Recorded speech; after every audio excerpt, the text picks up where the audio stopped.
a formal introduction with Jim. Jim, how do I pronounce your last name? Rindfleish. Rindfleish. That's a metal fucking last name, bro. Like, thank you for coming on the Left Brain, Right Brain podcast. My pleasure. I've got John Escobar sucking on a lollipop. I don't know how long you're going to be sucking on that for. It's probably not good for the... yeah, I'll give it a break. Yeah, it's some ASMR level shit. So we both are huge fans of yours. John really wanted to get you on the show. I saw you at Pigs Fly. Oh, mad. You saw him at Arctic Monkeys 2023. And I'm pretty sure he lost his virginity to Magnificent Moon. No. It was so. No, I didn't lose my virginity, but I did fuck to Automatic though. Oh, it came up in the playlist, and I'm like, fuck it. It's Mildlife. I'm here. This is great. I love life. That's a new one, man. I haven't heard that. Never? No, that's cool though. Yeah, it was Automatic, and it was a week after it was released. Whoa. Oh, so OG, yeah. Wow. It was 2020, wasn't it? It's a long song too, man. I was 19 at the time. It's got to be 10 minutes or something. That's what I love. You guys make longer tracks. Record. You guys make longer tracks.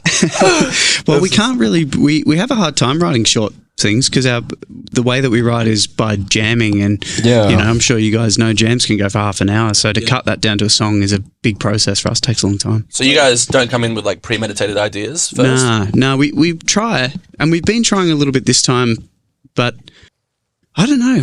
They tend to just stay little nuggets and ideas. They don't tend to turn into fully fledged songs unless the four of us are really hammering them out together. You know?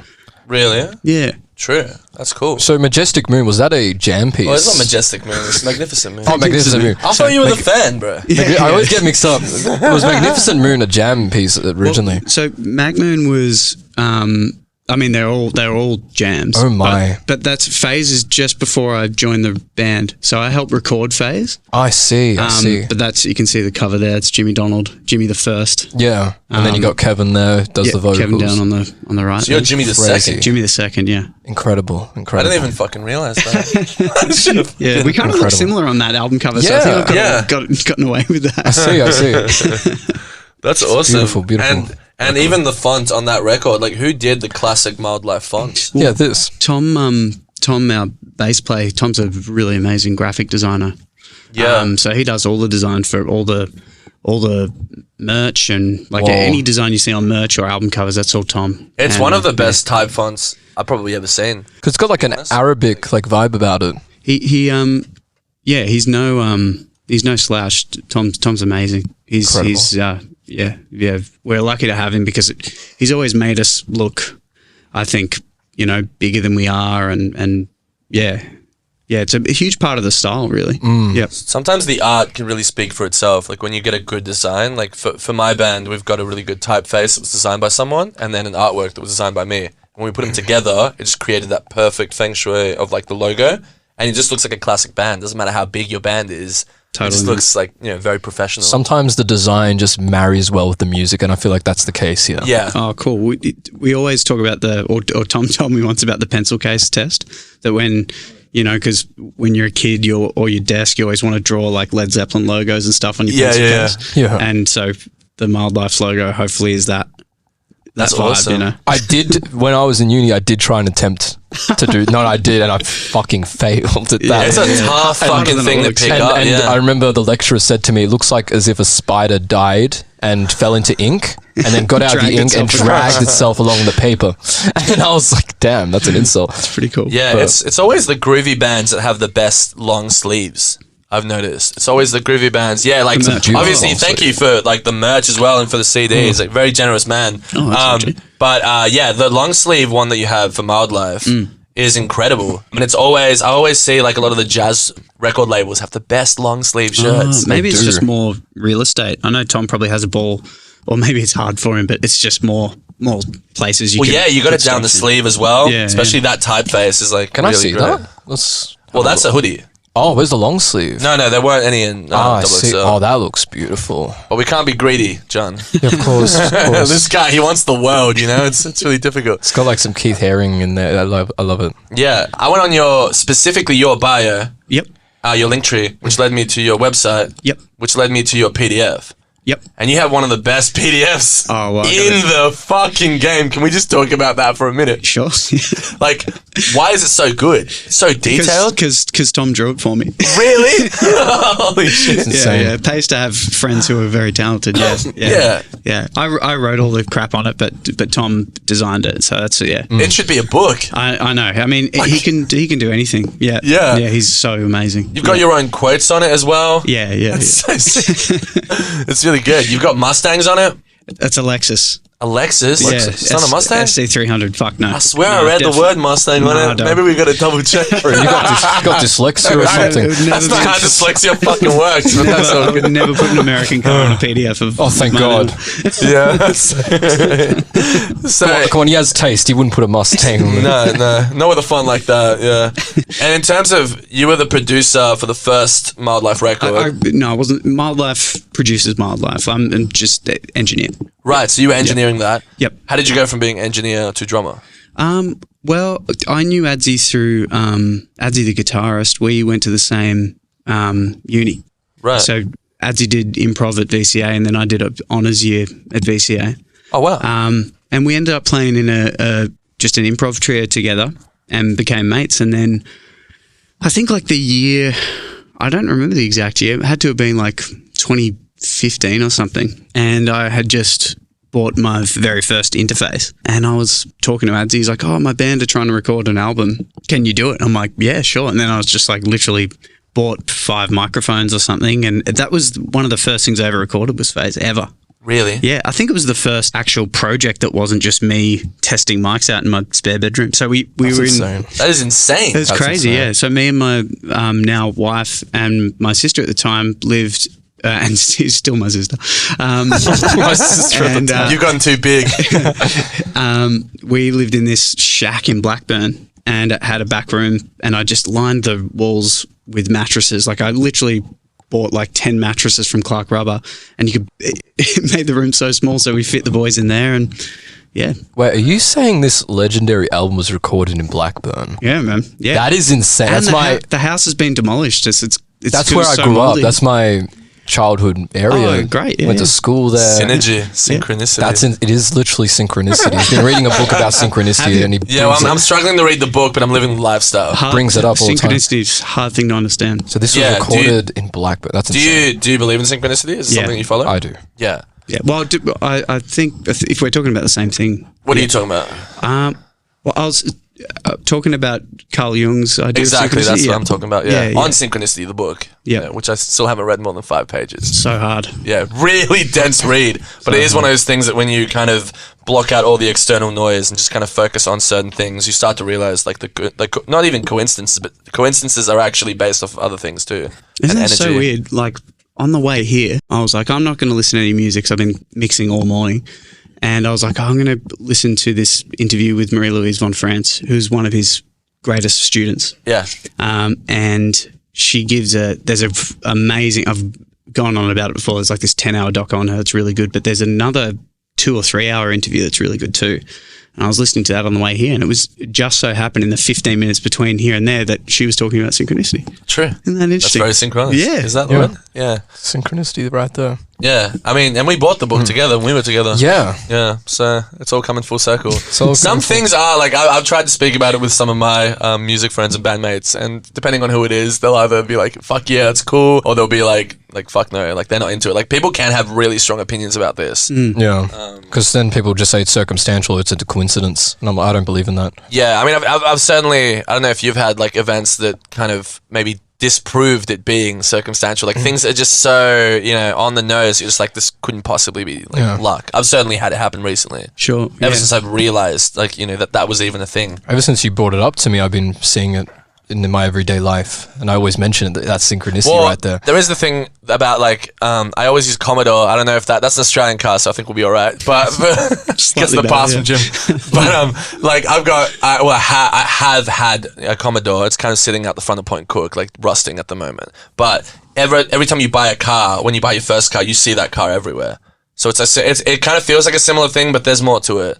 And I feel like it has more in line with fate than just observation as well. So, and I think too, look, it comes down to your own enjoyment a little bit. If you want to live life through a religious or spiritual lens, just for your own pleasure. Yeah. That's more interesting than just like dead matter interacting physics. You know, that's such a dull way to see the world. And It is. And I think maybe trying to prove it or disprove it's just beyond the point. It's just more about like, well, it's more of a like creative spark or point of inspiration for me if I experience it as synchronistic or yeah. And do you feel like, I would say it's creative and also spiritual, not in like a religious way though? Why not? Why not a religious way? Yeah, I mean, I always think it's, I'm not calling you a coward, but I always think it's really cowardly when people make the disclaimer like they say spiritual, not in a religious way. Yeah.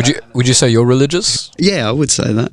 But it's such a complex thing that I probably wouldn't even bother, you know? I probably wouldn't even bother. Yeah, especially if we got 50 minutes, yeah. Yeah, true. Yeah, we do have the parking to attend to. No, it does inspire, because I feel like you cannot be an artist unless you have that spiritual connection. Yeah, I mean, it's whatever you want to call it, really. Of course. I guess being open to things is really important as an artist creatively. I would think so too, that it's just more about whether your mind is in a state of accepting possibility versus rejecting it. And that seems to be like a more artistic state of being, you know, present in the world. It's just, whether there's the potential for something to be, you know, to expand your experience or to just, you know. Yeah, especially creatively. Like, as a creative, you want to use everything you've got at your disposal. As soon as you shut yourself off to one thing and say, I don't like that genre, I don't like that idea, you've limited yourself. You kind of changed the course of your own path. Yeah. Pigeonholing. Yeah, which I guess a lot of artists don't want to do. But in terms of going away from all this and back to recording in Blackburn, you were there at the time engineering it. Do you remember the first time you heard the synth like arpeggio for Magnificent Moon? I remember playing it back in the car. Oh, yeah. Because I was so busy on the day. I think we did the whole album in like 2 days or 3 days maybe. Whoa. In terms of like they went and did vocals and some guitar stuff afterwards to retrack and get the solos right and all that. But we did the basic rhythm bed in, I think it was, Adzi remembers, I don't remember. I think it was over 2 weekends, so 3 or 4 days max. And I remember playing it back in the car. And I don't think I'd even realised that there was art because I was so busy making sure I pressed record properly that I didn't even really know what we had. And then once I gave Adzi the stems, you know, I didn't hear about it for years. I didn't hear about it for 2 years while they worked on it. And then I forgot completely about it. I'd done other albums and, you know, random stuff. And then I ran into Adzi and I was like, oh, how'd you go with the thing? He's like, oh, it's nearly done. Yeah, you know. 2 year long process. At least, yeah. From a 4 day recording. Yeah, well, you know, they went away and they you know, chose the best takes and then then they layer guitars and then Adzi does his solos, Kev does his solos, then Kev, you know, did all the lyrics and vocals and wow. And I think they did the rest of the record from the office that Tom and Kev used to share for their design business. I see. Yeah. Right. So, which was in Richmond, I think. But yeah, I'm always reluctant to go on the record with the facts because my knowledge of it's a little bit sort of... Oh man, it's a left brain, right brain podcast. Sure. Facts don't really play a big role here, man. Yeah, okay. It's got to be at least 70% true, what I just said. Okay, cool. That's more than what we most usually of this podcast is hearsay. Yes. Yeah, literally. So in terms of the remix album for Phase that came out in the same year... I think so, yeah. Were you involved? You weren't in the band yet either for that? No, I wasn't. But I know that remix album was really loved and was really good. It's incredible. Yeah. It's actually what got me into you guys. Yeah, that we hear that all the time. Yeah, our friends, the Mount Lib boys, they're legends. And that's the they did the Gloves Don't Bite. Yeah, such a good remix. That is arguably one of the best remixes of all time. Yeah, arguably, my favorite song. Arguably better than the song. Yeah. Arguably, I would say it's incredible. And so, having said that, do you ever play that version? Oh, we should. We've never tried. I think that'd be mad. That would go off. Yeah, totally. I think we're kind of haven't played Gloves in a few years. So yeah, maybe we should just bring it back, but we'll just do the remixes or go into it or something. It's definitely not out of the realms of possibility for the band. Yeah. And have you ever chatted to the boys? So who wrote the lyrics? Would that have been Kevin as well? Or? I think most of the lyrics were Kev's on Phase. I think there was less of a group thing, but I'm not 100% sure. Have you ever asked him what that song means? Yeah. And do you know? Yep. Can you share it? No. Motherfucker!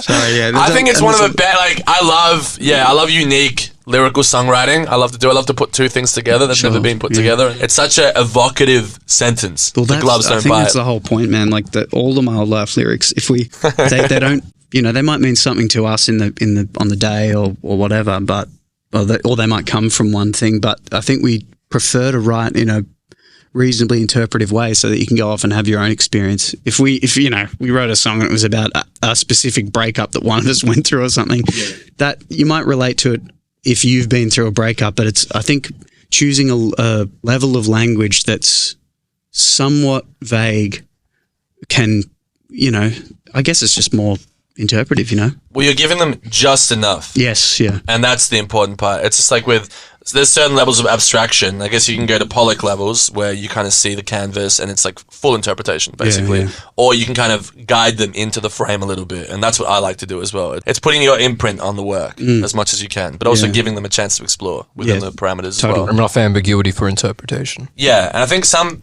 creatives can be really scared of ambiguity. They think it means that, like, I don't know, that they have less control over their work. They'd rather spoon feed the audience. Right, but I always tend to think that it's down to like a creative person or I don't want to say a smart person, but they're usually one and the same. But there are no dumb lyrics. There's dumb people.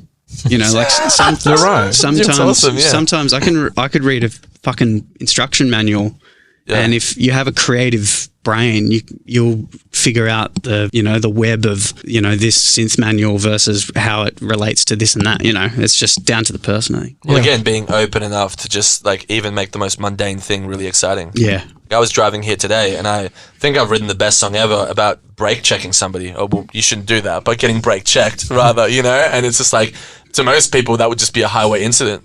Right. But to me, it's like, fuck, that could be the next banger. Yeah, but think about how you could brake check someone in a conversation, or how I usually do. Right. Yeah. I've learned not to. But yeah, you know what I mean? There's nothing dumb about that. If you just get bogged down on the like specifics of a lyric, it's just like it's how I don't know, it's how an alien would read a lyric book or something. Yeah, it's like missing the context or whatever. It's like the subtext of what the whole point is. Missing the subtext, exactly. Or it's like watching a movie and taking it completely literally. There's like it strips away all the themes, it strips away all the archetypes out of it, and you're just left with like character moved from this room to this room. Well, it's so funny that you say that, because I watched, and this has come up on the potty recently, but you're probably a better person to discuss it with because of what you just said. I watched Dr. Strangelove in Spanish, and that's exactly what you were just saying, because it lacks the subtext, it lacks the reason for it to exist, because it is just a bunch of people walking around and standing still. So if you take out the English dialogue, that movie cannot exist. Which is really kind of... And I think I called you up. You did. I called a few friends up. I said, why don't I enjoy this movie? It was my favorite movie. Like, what the fuck happened? And then somebody had to explain to me, be like, well, how'd you watch it? And I was like, in Spanish, because my dad was next to me and I wanted him to fucking hear it as well, because we're both... we speak Spanish. Wow. But yeah. Just takes the whole social commentary out of everything. Yeah. It's stripped it back.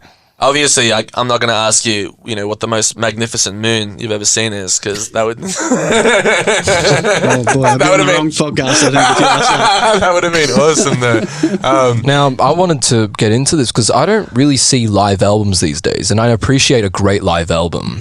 Because the algorithm hates live albums. So because like the last great live album I've heard is the Jacksons. The Triumph Tour. That's an incredible live album. Right on. And I was wondering what inspired you guys to create one.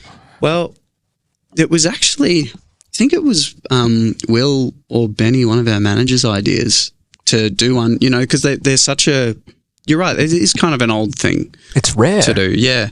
But, if you think of like the best like Zeppelin live albums or something, I think it probably comes down to like the band. We're a bit of a band, and we try to make sure that the live chemistry is worth watching or listening to. It's not just like a studio project. So, if it was maybe more of like an artist and they had a fly-in session band, it probably wouldn't be very interesting as a concept. Right. And where did you record? What was the island called? What was the channel? South Channel Islands. Why did you specifically pick that location, like that show, to record a live album? Well, it's got to be, we knew we were going to film it. So it has to look like has to be worthy of watching for an hour or whatever, you know. Were you inspired by Pompeii? Oh, sure, yeah. Fuck yeah. My favorite, like on the record, my favorite live recording of anything. Basically. Yeah. Oh, yeah. Visually speaking, like my favorite, like what would you call it? Like it's not even a documentary. It's a music video. It's like a visual album or It's a something, music I film. guess. Yeah. Pink The music Floyd film, in Pompeii I think as you're well. right, Film, John, yeah, because they're doing a remaster in IMAX. Yes. Really? Yeah, 4K remaster. Because they shot on film, so you can do remasters once it's shot on film. Like- you guys need to do a show shot on film. Oh, That's my we dream. would have, you know, if we had like I don't know how many cameras and a drone. I can't imagine the film. It's cost of impossible that. to do these days. You'd have to maybe select 3 tracks or 4 tracks. Yeah. I mean, we were close to going to have to do that because the setup took so long and we had so many technical difficulties setting up, and we were losing light before we'd even shot the first take. Whoa. So it was so expensive for us as well, and I can imagine. the stress was crazy. And then we had to do it we did it in 1.5 takes, the whole thing. That's insane. From memory, I'm pretty sure that's correct because it was we were losing too much light for it to be consistent anymore. So we just had to really you just had to thug it out. You just Yeah. had to. Yeah. So it was if nuts. you're getting stressed, obviously we've never met, so I don't know if you're like a chill guy or hectic guy, but the music that you make can be quite relaxing and enjoyable to listen to. I'm wondering, as a performer, is it something that you're taking into consideration, saying, "Fuck, I need to be a certain level of chill before I hit record," so it doesn't bleed into the music if you're previously stressed? Yeah. I can't think of too many things that you'd be good at doing if you were stressed versus Hardcore, probably hardcore punk, maybe. Would that be good when you're stressed, as opposed to like activated and like in the zone? That's a good fucking point. Maybe I've been doing it wrong. Yeah, no, you're right, because you don't really need... I mean, it would be good if you're doing method stuff. Like if you're a method actor or a method musician in that sense, right? Not good for your health, but like... Definitely not good for you your would health, definitely yeah. create... Like, I would say an example, Kurt Cobain in Utero. Okay. That's not a dude who's like having a good time. good That's a point. dude who's screaming his guts out. And Good point, yeah. But it's a great record. Yeah. I think maybe it comes down to the music or the project. But yeah, I just think like stress runs so contra to, physiologically to, like every possible cell in your body. So, for me, Yeah. and creatively, it like, I don't know how sort of medically accurate left brain, right brain podcast is, but the, Like I said, it's all hearsay. but yeah, I can't imagine. I don't think your brain can be physically in a creative space if you're stressed. No way. You're just basically on a fight, flight. I'm freeze. with you on that. Like if I'm on set and I'm physically stressed, I'm not myself. And that happened recently on a project, so I can really That's so understand that. interesting to hear you say that, because I'm just thinking in terms of, I think of it more as like not whether you're stressed or not stressed, but how stressed you are. I think a little bit of stress, just that little bit of energy or maybe anxiety. I think, didn't I say it to you once that like if you're too relaxed, then... Oh, things go wrong if you're too relaxed. I do agree with that. yeah, if you're There just like needs to be completely serene, like there has to be some motivating factor. There needs to be an element of danger and anxiety, but not stress to the point where you're burnt out. can't operate, basically. Not stressed, not burnt out stress. No. That does not inspire art at all, in my opinion. Yeah. Yeah, maybe it just comes down to the art. I mean, I just know anytime I've been stressed, for a tour or for a show or fucking anything, I play bad. Or I play really stiff, or, I'm just waiting for the next thing to fuck up. Or No, especially with why is he pointing that lollipop? Did you feel that on Channel Island? Did you feel... I spat the dummy big time on the South Channel. I hope that's not. It's like a full fucking Bill O'Reilly meltdown. Really? Yeah. But That I got level. over it. I got over it. But it was just so difficult because we were under such strain to make By the- sure by the that it was label take. especially. If a take went wrong and we had to start again, it was Oh, just really God. stressful. Yeah. But I've since learned to not be so highly strung. But yeah, it was a really long day. And it was longer it was long for us, the band, but it was longer for all the legends like, Benny and Will now and Andy on sound, Soibs and like all the film crew. Like they were working so I hard. can imagine. Just like smashing chicken sandwiches while they're still working. It was Smashing nuts. Red Bulls. It was crazy. Like looking back, because people have asked us if we'd like, do another one somewhere else. And there might be something live in the works already. Who knows? But Beautiful. just when I reminisce about like the day of production, it was absolutely insane. Damn. Yeah, but it was good. Thank God it was good. Yeah, no, it is a great recording. It was a non-starter. Yeah, and that was after Automatic, right? Yeah. And Automatic was the first one that you played on. Yeah. So going into that kind of new era, did you feel like a certain sense of like responsibility? Yeah, I still feel it. Yep. Really? Yeah, definitely. But more so with Automatic because, you know, I thought Phase was so good. And, you know, every band talks about their sophomore release as being the really difficult one because if they've had a good first record, which I think Phase was really good. So For sure. Yeah, there was a lot of stress, but it was written reasonably quickly. Like the boys had been jamming before I joined. Jimmy is still a really good mate, and like it's all good there. He just focused on his family and his job and that. So they had done sort of like pre-production for something before I joined the band, and it wasn't quite an album yet. So when I joined, it was kind of like some of the stuff made it from that onto Automatic, but then like songs like Automatic and whatnot were kind of fresh. But we'd also moved into. Was that the first Mildlife studio? I think it was the first time Mildlife had a space rather than having to go to Bakehouse and, you know, book it out for a day and rehearse, you know. So we had a studio near above our record label at the time, Research, and we wrote and recorded the album in this room, which is probably twice the size of this room. So really? Yeah. The second one? Yeah, yeah. With drums in the room? Yeah, with drums in the room, and Adzy's dad built a little like drum riser to get the drums off, and it was crazy. I don't know how they put up with it because it was so noisy, like for neighbors and stuff. Yeah, it was. Yeah, it's always funny looking back. Those Blackburn neighbours are chill though. Yeah, they won't actually complain. They were, yeah. But it's funny looking back because you wonder how you did half the shit that you did. You're like, God, how did we not get a complaint? Or how did we, how is there not like constant magpie sounds in the microphones, you know, because they were like, there's a huge tree right out the, you know, just, random. That's luck, awesome. Random luck, yeah. And you were talking about before, like you are a father now, right? You're about to be, yeah. Congratulations, by the way. Thank you, yeah. We do congratulate people on this podcast. Incredible. We don't just tear them down, yeah. How does fatherhood impact the music going forward? I'm about to find out. I mean, Tom just had his baby with his wife 8-9 weeks ago. Oh, wow. Oh, my. The baby boy, yeah. So I'm kind of just copying Tom's homework yet again at this point. Yeah, we probably should congratulate him as well. Yeah. Do you want to do it first? No, congrats to Tom. Congrats to Tom.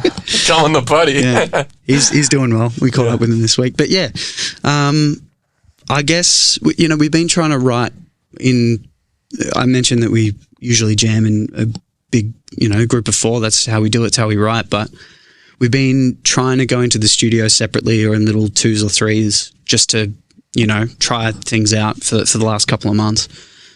So I think, I don't know. I guess it will.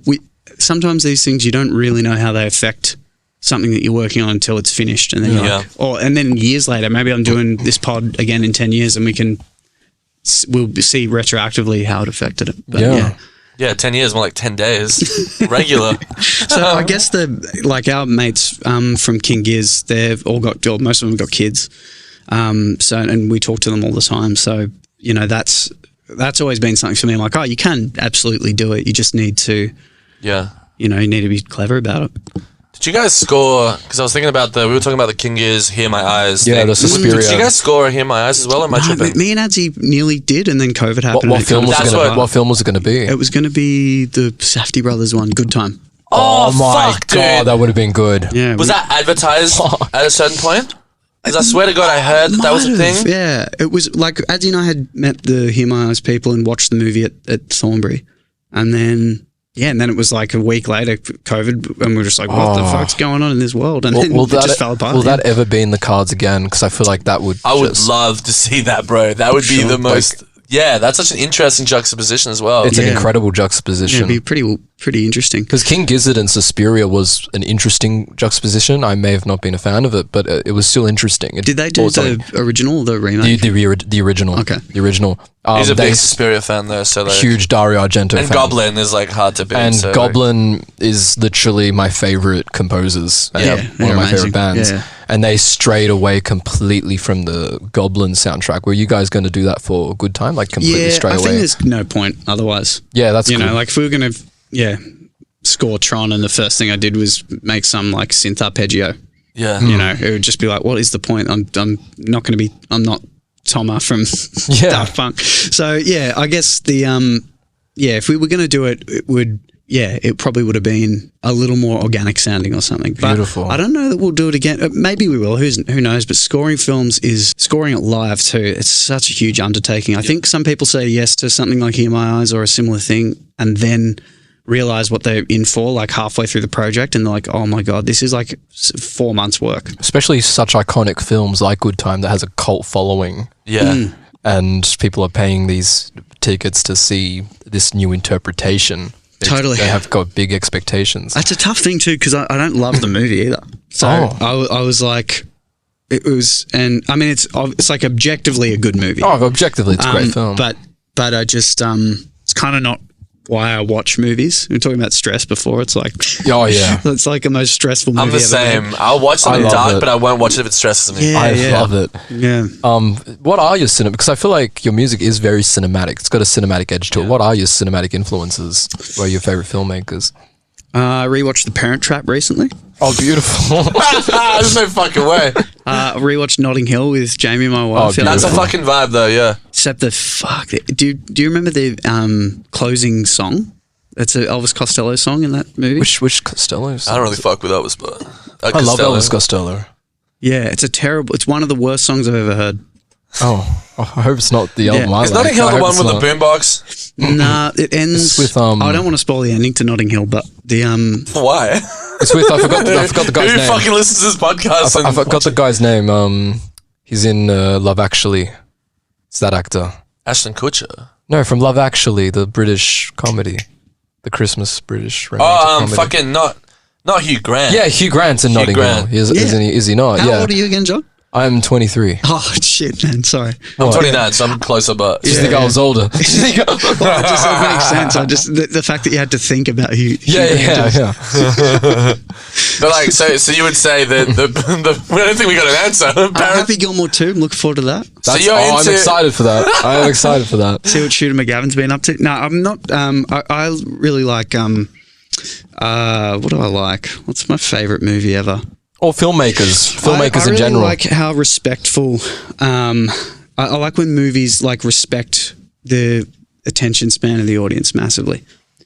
So like when I watch like Hot Fuzz and there's like 1,200 setups and 950 payoffs.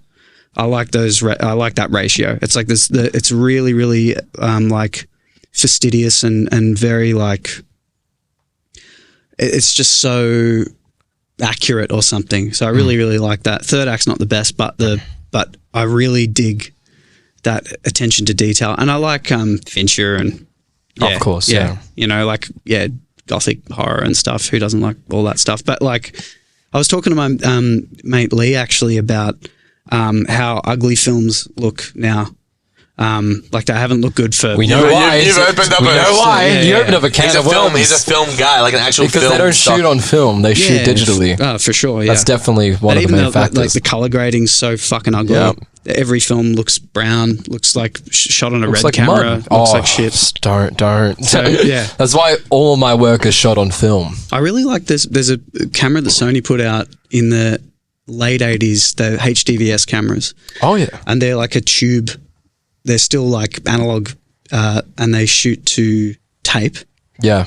But they're HD. They're like 1080i. They look, and they're 60 frames as well. They look fucking unbelievable. Has it got like that color fringing? It's got like the magenta color fringing. Yeah, and it's got like light trails on everything. Like if you shoot a sprinkler and it just looks like a work of art. Should have shot your live show on one of them. They're like $100,000. I've looked and looked and looked, but they're so good.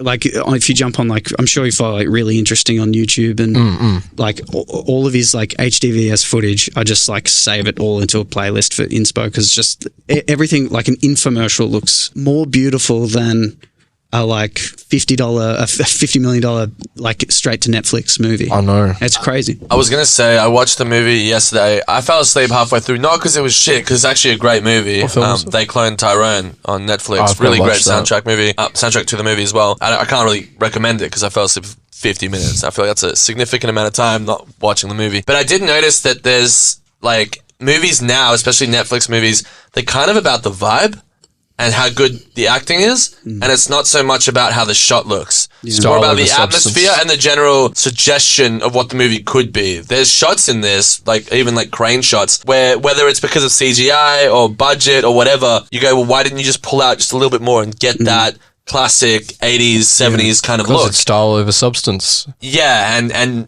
maybe there's a budget thing too. It's also what's better for vertical format because they want to crop it. It's a damn shame because it really takes out the cinematic part of cinema. It's horrible. Swapping like cranes for drones and things look like a real estate walkthrough. On my last project, we did a fashion film and they wanted a drone. I said, no, we're getting a scissor lift to get this shot.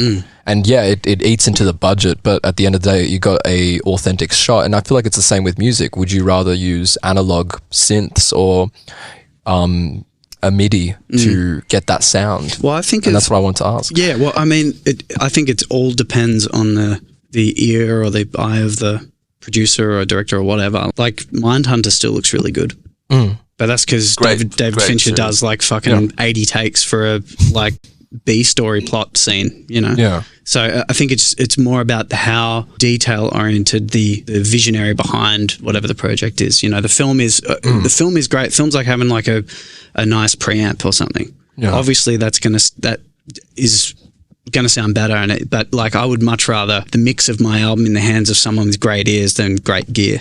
Absolutely. Of course. I think you can make a lot with very little. I'm a firm believer of that. I'm a firm believer that intuition and also drive and being inquisitive as well, like that goes a way longer way than having a bunch of gear set up with nobody to really play it or no incentive to play it. Yeah, well, you're exactly right, I reckon. And how cynical the board meetings at something like Hulu or Netflix are. Like they talk about in their like minutes, they talk about like second screen. And if this show qualifies for second screen, you heard that phrase before? Yeah, I have. So it's just like, just so gross that they're like, oh, no, Mindhunter won't get a fourth season. It's not second screen enough. People are trying to check their like DMs at the same time. They can't follow along.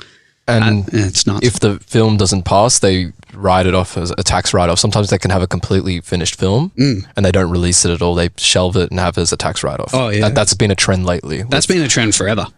They did that. The Roger Corman Marvel movies with that. The Fantastic Four Marvel film. Yeah, Hollywood's always done that. They did it most recently with Batgirl. They literally shelved it. Yeah. You have a Michael Keaton performance and they shelved it. Crazy. And they're technically legally not allowed to even screen it. Yeah, it's mad. Which is insane. I would be really interested to know if the person who's shelving the movies or the people who make the executive decisions, if they themselves don't like it. Like, I wonder if their tastes go along with their policies. Imagine what the taste of a Hollywood executive is. They have no taste. They have no taste at all. Their job's to watch the bottom line. I don't know shit, obviously. I don't know what they're, but you know, no one thought, did people think, I'm not even going to go there. No, please. Go.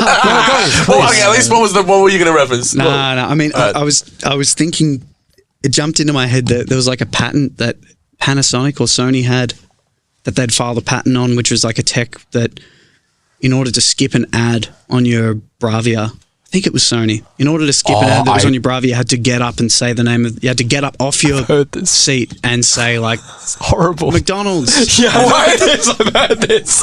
Where you have to stop. What do you mean?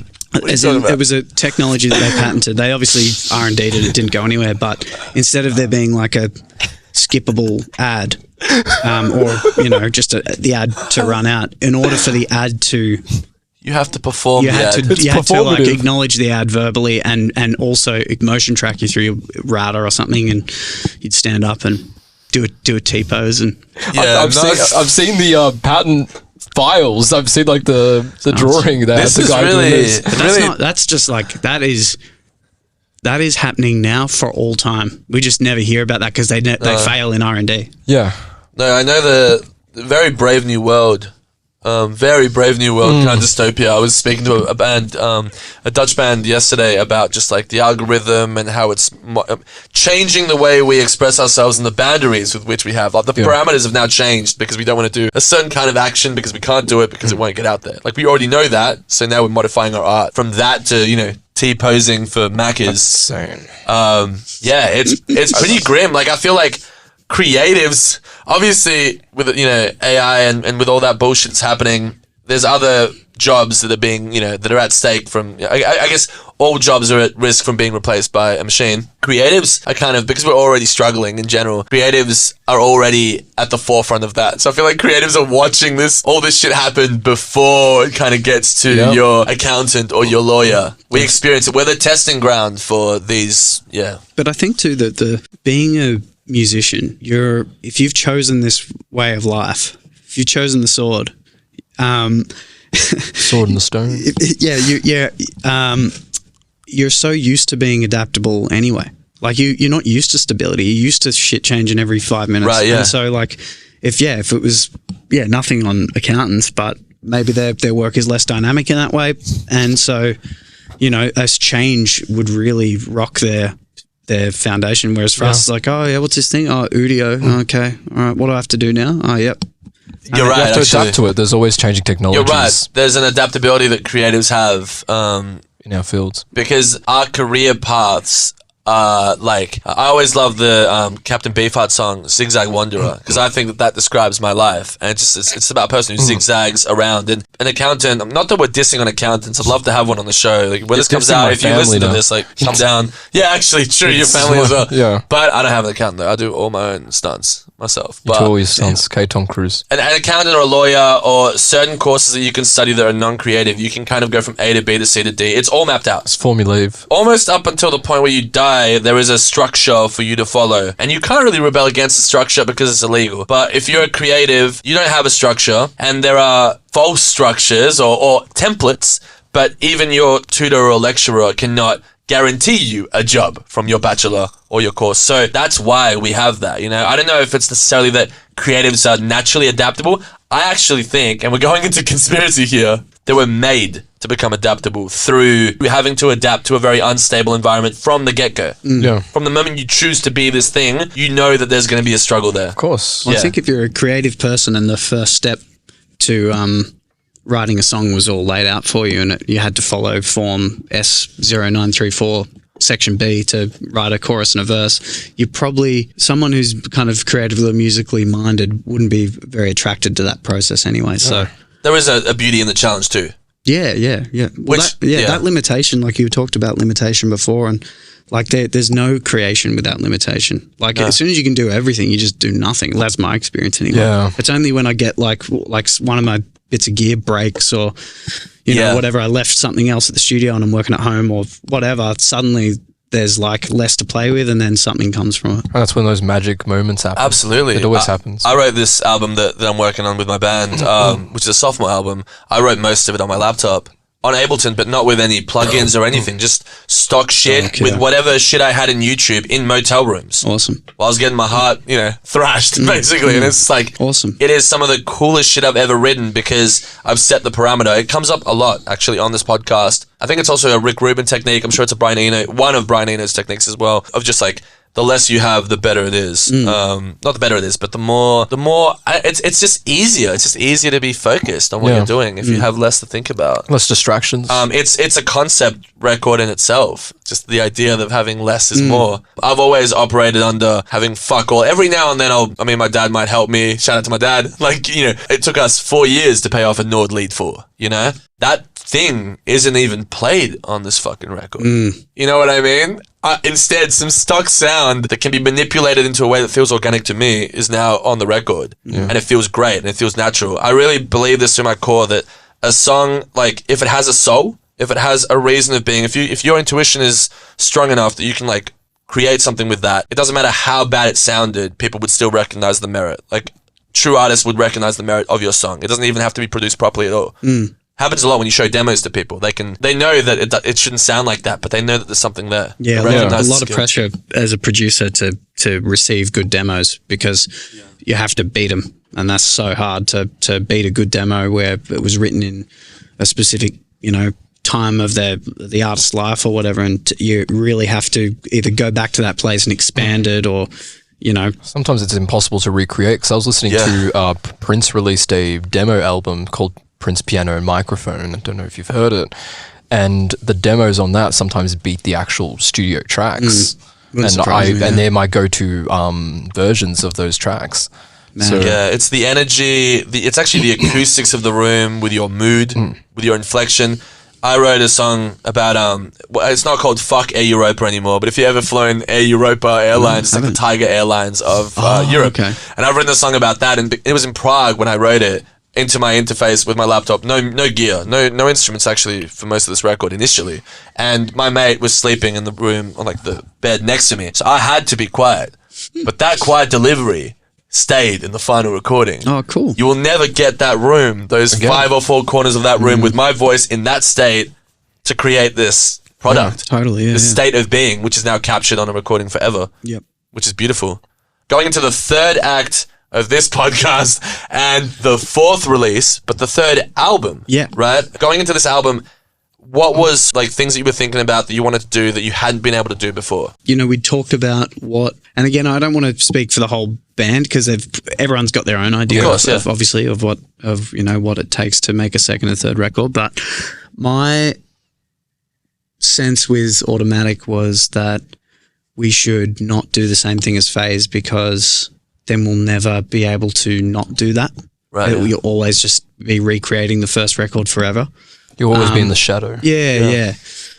So that's like, I was like, oh, well, let's take some ingredients in Phase that maybe weren't fully mapped out and explored, and also like incorporate some influences of everyone that weren't realized on Phase, and let's go in that direction for the next one. And I think there's still enough of Phase in Automatic anyway for like people to like not just drop off as fans. Yeah, I would agree. But yeah, just to kind of expand it, expand like what Mildlife can do. And then I think with Chorus, we kind of were like, okay, that's great, we did that. What did we not carry forward in Automatic that was in Phase? So let's go back to Phase and try and drag some of those elements that we kind of shelved in order to do Automatic and open those back up. And so that was big. That was like, we were really trying to, I guess, focus on I as a drummer, I wanted to use like no click unless there was like a arpeggiated synth sequence that I had to be locked to. Right. Because I just felt like through years of being like a session drummer and just practicing whatever, everyone really emphasizes playing to the click. And it's really bad idea, really stupid that you sort of get, it's like you outsource your internal clock in order to obey like absolute time, and thereby diminish your own sense of rhythm. Damn. So yeah, like doing that for years, playing to, tracks live with random bands and stuff, you lose your sense of time altogether to the point where you, obviously I can play well to a click, but it got to the point where I could play better to a click than I, couldn't. And I was like, well, that's not why I didn't fucking play drums for 20 years to like not be able to be my own boss on this instrument. I want to make sure that my time is, that's all you've got to. That's like your thumbprint is your time as a drummer. I don't have chords or whatever voicings. I have my rhythm. So I was like, well, I want to make sure that's like a clear part of this band, and I'm contributing something like that's personal. I don't want to just be a timekeeper or be our clock for the band, because I don't think the music calls for that, and that's just not the kind of drummer I've ever wanted to be. So yeah, that was a big thing. So like songs, and that's tough because on like a record that is inspired by a lot of like disco drum sounds and ideas, that you got to be tight. You can't be too loose with that, and you certainly can't slow down unintentionally. You might be able to speed up a hair, but slowing down's a real mojo killer. So True. And in that context. And so then taking that album and playing it live, are you playing with in-ears? Yeah. But that's not, again, that's just so I can hear the band. Not that there's a click in Yeah, the Kev sends me a click from his, anytime there's a synth arpeggio, it simultaneously will send a click to my ears, but just to my ears. So for the Mildlife songs that have a arpeggio, there has to be a click, because if I go out of sync with the arpeggio, the whole band is fucked, basically. So that would have had a huge impact on the overall sound, that concept of not playing to a click, because then would you have had less like synth arpeggios in the album as a result of that? Let me think real quick. Yeah, I think there was less. I think we just that just became the it's not that we said no synth arpeggios, but we were like, well, that is going to force us to be on the click, so let's keep that to a minimum. And also, you know, like as writers, like, you know, we've got songs with that device.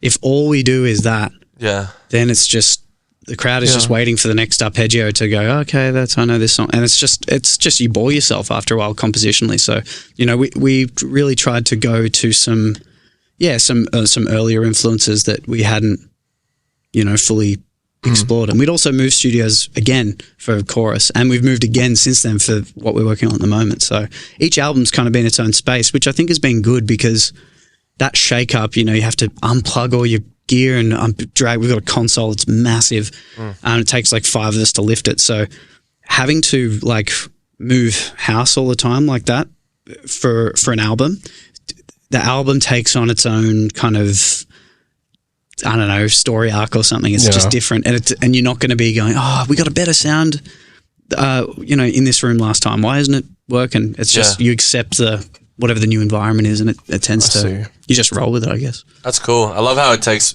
5 or 4 people to lift the console. Dude, it's so dangerous, and it's out for repair at the moment too. Oh god. So it's like. Like the symbolic connotation of that. Like, we have to be together to do this. That's a good point. Yeah. I mean, it goes all the way. It goes full fucking circle into the actual cover. Yeah, totally. Well, that was very much like, you know, we're aware that the chemistry of the band is the foundation of it. So, you know, that's kind of, if that's cooked, then there's nothing there. And that's, I think, maybe super important to us, just because that's the only way that we really have successfully written is all 4 of us together. So we make sure that the 4 of us are good, you know, and, you know. That's quite rare, right? And bands definitely not. It's not economical, because we've all got there are all days that we're not working, you know. Because most bands that I know that are you know, on the gig circuit and doing quite well, they all have leaders who are kind of writing. Even with my band, like I write the majority of the material. Okay.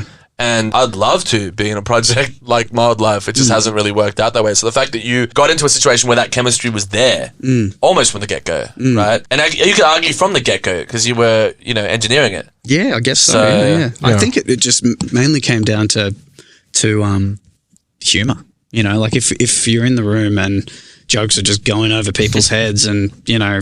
Yeah, actually, you know, that's a great point. That's a huge thing to overcome, I think, in a creative collaboration. If the humor's off, it's just like, oh fuck, this is going to be a long day or week or month or however long you're working on it. That's so true. Yeah.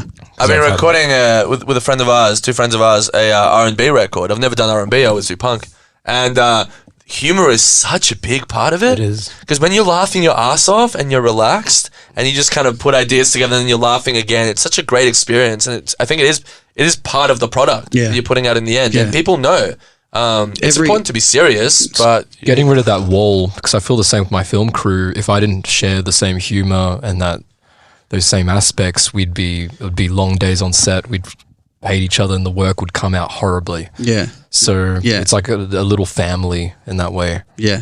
Like every Mildlife jam, if you saw our Google folder, it's just gibberish. Like the track names are just ridiculous. They really only get track names very close to the end of production. That's awesome. Yeah. I mean, there is something to be said for hanging out as a band, not on top of the humor aspect to it. A lot of people, I guess, we're so inclined to want to be business centric. It's like, this has to be focused. We need to focus. We need to work. We're here together. We need to work. But if you do that all the time, you burn yourself out real quick. That's what I've found. And we've started doing it now where after because we practice at Collards in Fitzroy, because I'm an ex-music production student. Behind there, we've like found a new squat, like a new bar. and I barely drink, but it's the act of going there and having a Coca-Cola or a few communal. bevies with your band, having that kind of communal thing going on, because it just feeds back into the music. It just makes for better music if you're friends. Yeah. Not in all bands. Oasis is an exception. And then I guess there's other bands where people Fleetwood Mac? I don't think they really liked each other. They loved each other, but I don't think they liked each other. I guess it's all the, all relationships take on different forms and different dynamics. And I think that's part of, being in a band that hopefully, stays together for years and years, is how dialed into the dynamic can you get, I always just think of our mates from Gears. They're so prolific and they work so hard, and and there's more of them in the band too. Yeah, and I'm always amazed at their ability to be together as often as they are and be so creative. And they're definitely amazing. the benchmark. I think in terms of, and it's not just the people in the band. They have Jason Galea. What's his Instagram? Cool Juice. Oh, the so artist. talented. Like he's keeping up with how many others? 7? 6? Members. Yeah. Yeah, it's some nuts. He's keeping up with 6 people, and he's doing all the, from what I know, most of the records or whatever. Fuck, man. That's crazy, yeah. Insane. Yeah, they're a full enterprise. Yeah. Also, I want to get into your disco, because you mentioned disco. What are your disco influences? Because I'm huge on disco. You're not huge on Oh, no, I'm huge on disco. I'm Huge. fucking You should see his moves. He can do some crazy shit with his feet, man. Okay, nice. Like my favorite, I feel like my underrated disco band is Slave. I don't know if you know Slave. Yeah. Stone Jam. Yeah. It's an underrated album. Yeah, great cover too. Oh, incredible cover. You got like the thing on there. Well, it so looks like cool. the thing. So cool. Yeah, great album. How old are you, bro? I probably had that album in a drum playlist at some point for chorus. What track specifically? Can't remember. I just remember I'm very good with covers, and I remember seeing that cover and being like, "Oh, what a sick!" Because my favorite track on that album is Dreaming. Cool. I'd have to hear it, but I remember it's that album beautiful. being very, very good. I guess it's been a while since I've been in that world, but I remember hearing the modulation effects on the toms of like all the Idris Muhammad stuff. Yeah. And that I always like records where the jazz guys transitioned into disco for like economic reasons. So there's like lots of, like Herbie's probably the biggest example of that, that Sunlight's a disco record, but he was like jamming away with Tony Williams and Miles, 7 years before that or something. So yeah, I tend to like those because the musicality is so good.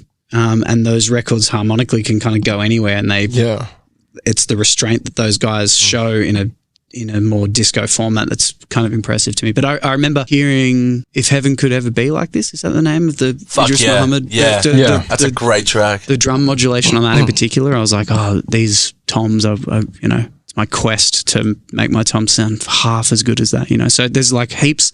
There wasn't a lot of drum modulation on automatic, but on chorus there's tons. And I borrowed off Cavs from Gears. I borrowed some rototoms and combined with mine I had like 10 or 12 rototoms and flanges and phases all over them, and that was kind of where I was at that point. Yeah. Are you all Bee Gees fans by any chance? Yeah, I love Bee Gees. Honestly, love the Bee Gees. growing up is knowing that that the Bee Gees are one of the best groups of all time. Yeah, no. Then there's another indie band, Inner Life. Do you know Inner Life? No. Oh, let me put you on Inner Life. They made a great track, Make This Last Forever. This is a new band? No, it's a very rare disco band that cool. lasted 1 year. Mad. And I One found hell of a year. One hell of a fucking year. One hell of a summer. I love Nigerian disco as well. Cool, yeah. Like Steve Mo Knight. Amazing. Love his stuff. Yeah. I mean, it's always, you have to, I guess with influences, I've always thought that, and I think probably the band as well, that you should only really draw influence deliberately from, like, the closer something is to like the public domain, the fairer it is to draw influence from. So, i.e., the older something is. Right. Because it's like if I listen to a record that came out this year on repeat, which I never do pretty much, it would work its way into my subconscious, and then I just like regurgitate it out. So it's just like recycling what's already in this sort of psychosphere at the moment. It's just pointless. That's awesome, actually. Yeah. So we always, you know, and me as from a production standpoint too, I'm always thinking it has to be at least 20, 25, 30 years old. Of course. And then the joy of that is like finding the thing in that maybe hasn't been brought forward, you know. And introducing people to those albums, especially. I always try and introduce friends to new albums. Yeah, there's actually two really good points in what you made, but the main one I wanted to kind of address is like, I always see it as like passing the baton in like a relay race. There's only so much that a certain individual or band or group can do, and there's things that they didn't get a chance to. Totally. And by going back to sort of, especially the 70s, like you said, like 30s or 50s or whatever years ago, you can go back and get all these. It's not even just for music. There's things, there's ideologies and things you can introduce to your lifestyle that, like, I read a book, my favorite art book is Modernists and Mavericks, which is about David Hockney, Francis Bacon, Lucian Freud, in that era. And there's things that you can learn in that book that you can apply now that aren't being applied. Yeah, definitely. By anyone. Definitely. Because people assume that everything that, like, I guess the only thing that's relevant is what's happening right now or in the last 10 years, because it needs to be late. It needs to be like trendy and hip and you know, cutting edge. But there's so many cutting edge ideas that haven't come to fruition yet. Yeah. And they're waiting for us to grab them. To your point as well, man, that like I'm not really the sort of musician or, you know, producer or whatever that is kind of capable of doing trendy stuff anyway. So, you know, like nothing I do is going to be on top 40 or, you know, Triple J really or anything. So it's kind of, it would just be like an exercise against myself. Right. That's awesome that you know that though. Yeah, you got to know your limits. That's so cool. Yeah. And the fact that you know that, I mean, even the idea of letting something sit in the public consciousness for enough time. You said psychosocial, right? I said psychosphere. I was thinking of that was a great word. True Detective season 1. Oh, true. Psychosphere.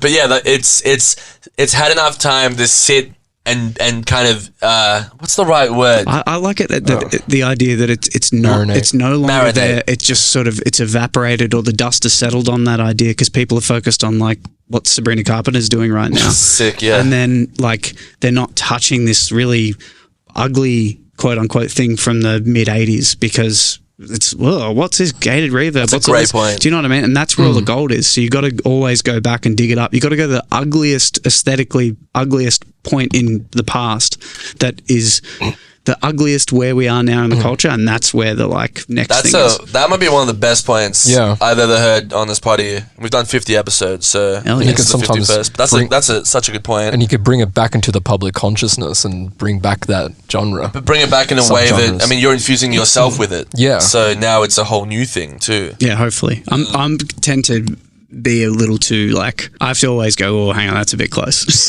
and then just dial it back. But I think still better yet, you do that with something that's like uncool and old than something that came out this year. Yeah. Because the people that are into whatever's out right now, they're going to smell that straight away. Yeah. And there's no sense of you in that. It's just everything that you've taken and you just rebroadcast it. You're like a Wi-Fi extender to that idea. You're not even the idea at that point. So, yeah. Yeah, but can I also say, I think I gravitate towards people who do their research in music. So it doesn't matter if you've done your research. You've heard John speak about disco. He's a 23-year-old, boy. And this guy has obviously spent time researching, and it's just like any other profession. I admire people who have done their homework, and doing your homework as a creative is different because there's no grades for it, generally speaking, unless you're being assessed on a specific task. So I feel like I have a PhD in music, and not in theory, but a PhD in all the shit I've listened to and gone out of my way to research. And if you're really true about that, you have to go back 50 years, 60 years, because you got to know where you came from and how it even got to where it is. And that's why, in essence, that's why I gravitate towards a lot of people. In my field with punk, you go back those 40 years and you know when somebody knows their shit. And I think the reason I don't like a lot of stuff that comes out now is because I feel like those people are kind of listening to what's happening now and trying to become that. Whereas what they're probably influencing definitely have listened to those, those things, and they're missing half the battle. And that's a big point as well. Then again, it's some artists are forced to copy today's trends so they can have that commercial viability. Yeah, and it comes up a lot. I'm not sure if this is, again, something that you guys have faced, but I've heard artists who, and again, I'm not sure at what point Mildlife kind of got big in that sense. I'm not sure if it was before you joined or after you joined, but I know that there's a lot of people who admire people who take chances and who are doing their research and all that, but they'll say to you like, look, I love what you're doing, but I just can't help you. I don't have the framework necessary to help you. Yeah. You know, in terms of like a label or something? A label, a management plan, a PR strategy. Like, it's like, I just don't know how to promote you. Sure. I mean, that's film all the time. We're lucky because Tom and Kev and Adzi, I suppose, as well. They have such a deep understanding of aesthetic. And so, you know, Tom as a designer, he's often teaching, I think, maybe not on purpose, but I think just by virtue of his like design language, he teaches promoters how to promote us, and you know, because his design language is so clear. So, and I think that no one's gonna. Yeah, Mildlife's tough because we're like, you know. You know that Simpsons episode where Dr. Hibbert's talking about Hugo, the Halloween episode where Bart has a secret brother in the attic? Oh my god, I love that. And Dr. Hibbert says that he's too crazy for Boys Town, too much of a boy for Crazy Town. Yeah. That's pretty much Mildlife in terms of like we're like pop enough that you can listen to, but too maybe a little too oblique to really commercially be interesting to, you know, bigger things. Yeah. So I guess but kind of going back to what you said before is that you can't, when you say do your homework and that kind of thing, I agree with you, but I think even to that point, unless that knowledge is like imbued within you, like you and I could memorize a million facts about that Slave record or whatever, and this person played on this, but until that music is fully integrated into your subconscious and it becomes a part of your musical language, you'll never express those ideas with any real confidence, you know? Yeah. So I always think that it's better that we be ourselves essentially and just continue to play with the sort of that, you know, real imbued confidence in what we actually do than try and do something because we just fail, you know, it'd be embarrassing. I think we tried to be anyone but exactly what we're doing. You know, it's hard enough to do that. Have you ever had pressure from labels to do that though? Nah, but our label, Heavenly, you know, they signed the band that they signed. They knew that they weren't signing like AC/DC or something. You know, so I'm sure they wish they were, and who wouldn't? You know, AC/DC are amazing, obviously, but you know that's kind of not the project. So I think by the time a label signs a band, they either accept that band is already like has a very clear idea of what they want to achieve or like how they want to be marketed or promoted or whatever, or the label sees something in that the band don't and have a plan to do it. In our case, it was probably the first one that you know we kind of knew what we were trying to do, and you know if they could, you know, flick us some dosh to help, you know, see that through, then you guys already had a visual identity, etc. Yeah, big time. That's always a long big before thing. me. Yep. Damn. Well, yeah, usually we do ask our guests to offer a word of wisdom, but I'm going to bypass that and say you already did. So, Jim, thank you for coming on the potty. Thank you so much. Thanks. Yeah, it's been great real. to meet you. Great to meet you. Awesome. Thank you. Thank you.